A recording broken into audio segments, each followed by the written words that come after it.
Exercise 3.3 Introduction part. Coordinate of point in first quadrant. देखिए x और Y दोनों positive, second में negative x और वाई पॉजिटिव, थर्ड में दोनों नेगेटिव, फोर्थ में एक्स पॉजिटिव वाई नेगेटिव. इसको समझते आइए. को हम बनाते हैं क्या, कोऑर्डिनेट एक्सिस बनाते हैं. एक कोऑर्डिनेट एक्सिस क्या होती है, एक परपेंडिकुलर लाइन है ना, दोनों परपेंडिकुलर म्यूचुअली परपेंडिकुलर लाइन को बोलते हैं कोऑर्डिनेट एक्सिस. तो देखिए इसमें आपको एक वर्टिकल लाइन की ज़रूरत होती है जिसको आप वाई एक्सिस बोलते हो. ये पॉजिटिव है, ये नेगेटिव. इधर ये ओरिजिन होता है, दोनों जहाँ पे इंटरसेक्ट करते हैं. ठीक है, ये ओरिजिन कहलाता है आपका, यानी मूल बिंदु जिसको हिंदी में बोलते हैं. ये नेगेटिव एक्स है आपके हॉरिजॉन्टल लाइन जिसको बोलते हैं क्षैतिज है ना रेखा, और ये पॉजिटिव एक्स है. और ये वर्टिकल लाइन को ऊर्ध्वाधर बोलते हैं हिंदी में. ये 3.2 के इंट्रोडक्शन पार्ट में भी हमने देखा था.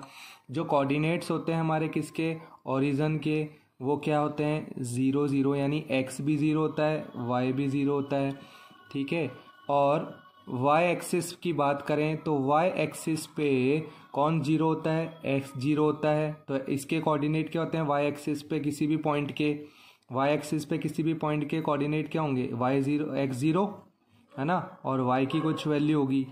x एक्सिस पे हम बात करें किसी पॉइंट के कोऑर्डिनेट की, तो x पे कौन 0 होता है, y 0 होता है, और x तो होता है ना, x की तो कोई वैल्यू होती है. तो ये x एक्सिस पे किसी पॉइंट के कोऑर्डिनेट है, ये y एक्सिस पे किसी पॉइंट के कोऑर्डिनेट है, और ये ओरिजिन के कोऑर्डिनेट है. अब देखो ये एक नंबर लाइन और ये दूसरी नंबर लाइन है ना, दो नंबर लाइन ही तो है. इसको हमने इस तरह से प्लेस कर रखा है. तो देखो नंबर लाइन के राइट साइड में क्या होता है, पॉजिटिव वैल्यू, इसलिए जो y की वैल्यू होती है इस साइड में क्या होती है, पॉजिटिव होती है. और नंबर लाइन के लेफ्ट साइड में क्या होता है, नेगेटिव वैल्यू, इसलिए y की वैल्यू क्या होती है, नेगेटिव.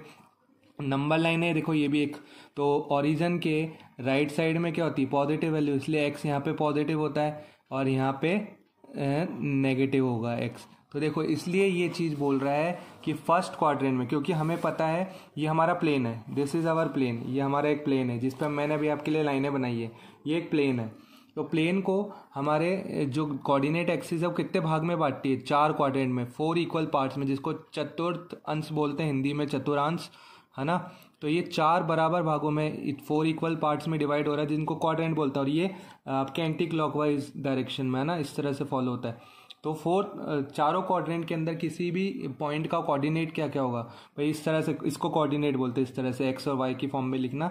तो पॉइंट किसी भी बिंदु का कोऑर्डिनेट क्या होगा, तो देखो फर्स्ट क्वाड्रेंट में एक्स भी पॉजिटिव है, वाई भी पॉजिटिव है, इसलिए मैंने यहाँ लिखा था पॉजिटिव पॉजिटिव. सेकेंड क्वाड्रेंट में देखिए आप वाई पॉजिटिव और एक्स नेगेटिव.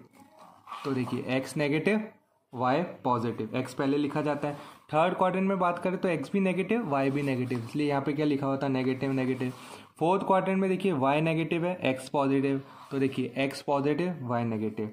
ठीक है, फिर ये प्लॉटिंग द पॉइंट, बिंदु का आलेखन. भाई प्लॉटिंग द पॉइंट क्या होता है, plot a point in a plane whose coordinate is known. भाई अगर आपको अब क्या है, आपको कोऑर्डिनेट गिवन है, अब आपको क्या निर्देशांक गिवन है, आपको किसी बिंदु के निर्देशांक पता है, कोऑर्डिनेट पता है किसी पॉइंट के, और आपको उसको प्लॉट करना है किसी तल में, किसी प्लेन में, तो वो चीज़ कहलाती है प्लॉटिंग द पॉइंट. ठीक है, जैसे यहाँ पे इस एग्जाम्पल में आपके लिए हमने क्या कर रखे हैं, ये अलग अलग कोऑर्डिनेट हमको नोन थे, ये हमको गिवन थे इस क्वेश्चन में हमको, और हमने क्या करें, इसके पॉइंट को लोकेट किया है. ओके, हमको इस पॉइंट को हम लोकेट कर रहे हैं जिनके कोऑर्डिनेट हमें गिवन थे, तो वो कहलाता है प्लॉटिंग द पॉइंट. तो इस एक्सरसाइज में हम यही चीज़ करेंगे. अब देखो ये चीज़ आपको नोट में लिखी हुई है, एक्स कॉमा वाई कोऑर्डिनेट, जो आपके निर्देशांक होगा एक्स कॉमा वाई, वो बराबर नहीं होगा किसके, वाई कॉमा एक्स के, है ना. ये कब होगा, जब आपके एक्स और वाई दोनों बराबर नहीं हो. इसके लिए एग्जाम्पल देखो 1,2, ये आपका कोऑर्डिनेट है ना, और ये दूसरा आप इसका रिवर्स लिख रहे हो, ये तो आपने लिखा एक्स कॉमा वाई, और ये क्या है वाई कॉमा एक्स. क्या ये बराबर है क्या, आप देखो ये बराबर नहीं है ना, 1,2 2,1 के बराबर है ना, नहीं होगा. कब नहीं होगा, जब आपका एक्स और वाई की वैल्यू क्या हो, बराबर नहीं हो. देखो नहीं था ना, आपके एक्स और वाई की वैल्यू बराबर नहीं थी. अगर है ना ये बराबर होती तो आपके ये सेकंड कंडीशन, अगर ये दोनों एक्स कॉमा वाई और वाई कॉमा एक्स बराबर होंगे, कब होंगे, जब एक्स और वाई की वैल्यू बराबर हो. इसका एग्जांपल आपके लिए 1,1, ये एक्स की वैल्यू, ये वाई की वैल्यू है ना. अब एक्स कॉमा वाई कोऑर्डिनेट आपके इसको मैंने रिवर्स करके लिख दिया, y कॉमा एक्स लिख दिया, तो देखो कोई फ़र्क नज़र आया क्या आपको? कोई फ़र्क नहीं नज़र आया। यहाँ पे पहले 1 था, इधर भी पहले 1 है, इधर भी सेकंड नंबर पे 1 लिखा था, इधर भी सेकंड नंबर पे 1। तो ये किसी की भी वैल्यू हो सकती है, x की भी यही वैल्यू है, y की भी वैल्यू है।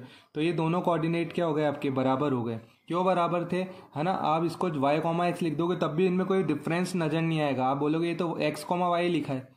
क्यों ऐसा क्यों हो रहा है? क्योंकि दोनों की वैल्यू बराबर थी। लेकिन इस केस में 1,2 और 2,1 कोऑर्डिनेट बराबर नहीं हो पाएंगे, है ना। क्यों नहीं हो पाएंगे? क्योंकि x और y की वैल्यू बराबर नहीं थी। अब आप बोलो कि भाई ना, आपने यहाँ x पहले 1 लिखा था और फिर यहाँ 2 लिखा था। अब हमने जैसे रिवर्स किया, अब तो 2 पहले आ गया, तो क्या ये 1:2 के बराबर था? नहीं। क्या ये 2:1 के बराबर है? नहीं है ना।